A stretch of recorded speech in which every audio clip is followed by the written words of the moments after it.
ایک طرف رسول اللہ صلی اللہ علیہ وسلم کی وہ جان کے دشمن بنے ہوئے اور دوسری طرف آپ پر ٹرسٹ اتنا تھا کہ آپ کے پاس امانتیں رکھتے تھے۔ حضرت ابو بکر صدیق رضی اللہ تعالیٰ عنہ نے آپ صلی اللہ علیہ وسلم کو وہ کندھے پر اٹھایا۔ کتنی بڑی شہادت حضرت ابو بکر صدیق نے حاصل کی۔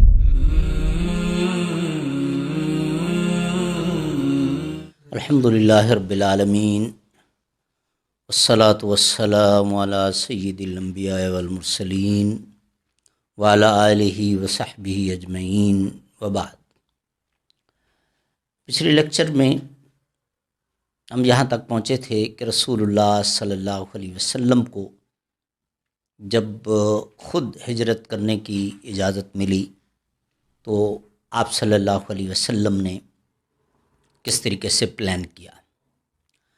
آلریڈی آپ صلی اللہ علیہ وسلم نے حضرت ابو بکر صدیق کو تیار کیا ہوا تھا کہ وہ ساتھ جائیں گے۔ آپ صلی اللہ علیہ وسلم نے اپنی فیملی کو دوسرے رشتہ داروں کے گھر میں شفٹ کیا۔ حضرت علی رضی اللہ تعالی عنہ کو بلایا اور جو لوگوں کی امانتیں رکھی ہوئی تھیں تفصیلات بتائیں کہ یہ فلاں کی ہے، یہ فلاں کی ہے، یہ فلاں کی ہے۔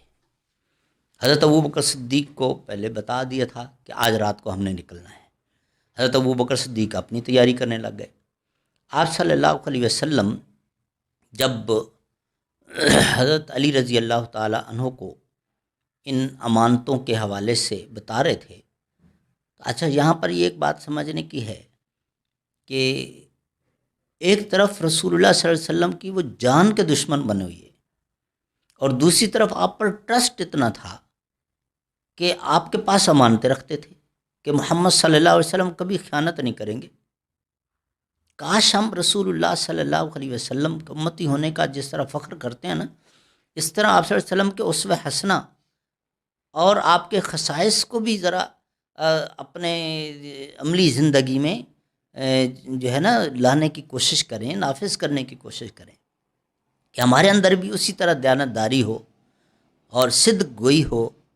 ہاں جی، اور کردار ہمارا ایسا ہو کہ لوگ رشک کریں اور پتہ چلے کہ ہاں واقعتاً یہ امت محمد صلی اللہ علیہ وسلم کا فرد ہے۔ بہرحال مکہ والوں کی میٹنگ ہو رہی تھی اور انہوں نے جو ہے 16 افراد مختلف قبائل کے منتخب کیے کہ محمد صلی اللہ علیہ وسلم کے بہت سارے ساتھی یہاں سے نکل کے یثرب چلے گئے، یہ بھی کسی وقت چلے جائیں گے، اور جو اب تک ہم کام نہیں کر سکے وہ اب ہمیں کر دینا چاہیے۔ معاذ اللہ آپ صلی اللہ علیہ وسلم کو شہید کر دیں،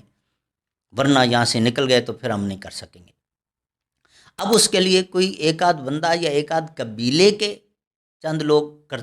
کریں گے تو بنو ہاشم ان سے بدلہ لیں گے۔ تو انہوں نے اپنے طور پہ پلان کیا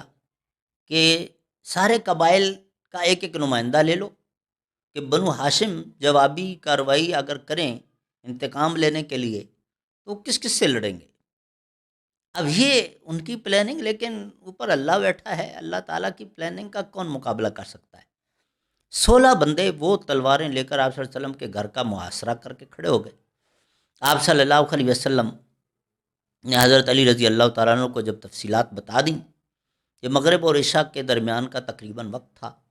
آپ صلی اللہ علیہ وسلم نے اللہ تعالیٰ سے دعا کی کہ اللہ میں تو نکلنے کے لیے تیار ہوں، لیکن اب یہ لوگ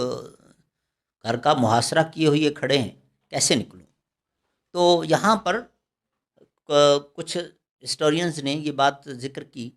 کہ اللہ رب العالمین کی طرف سے حکم ملا کہ وجعلنا من بین ایدیہم سدا ومن خلفہم سدا فاغشیناہم فہم لا یبصرون۔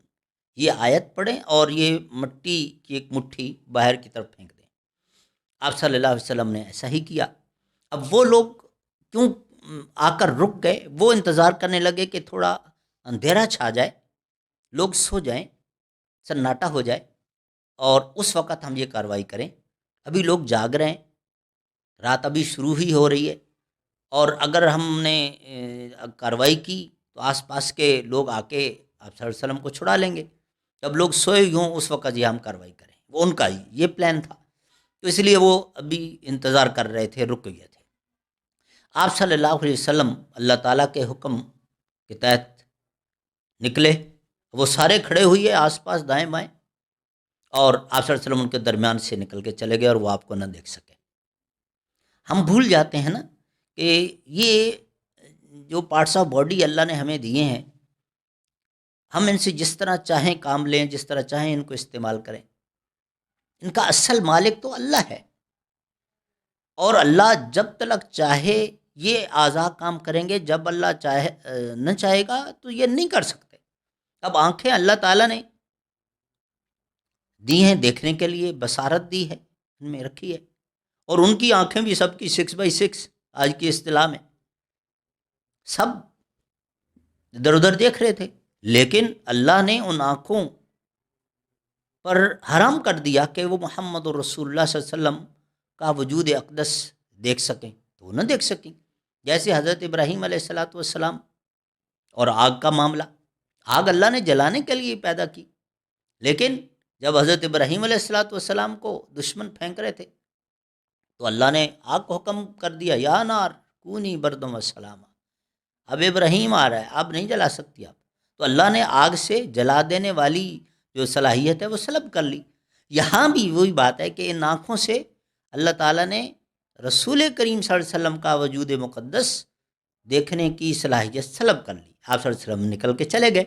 حضرت ابوبکر صدیق کے گھر گئے، ان کو ساتھ لیا، اور آپ صلی اللہ علیہ وسلم پھر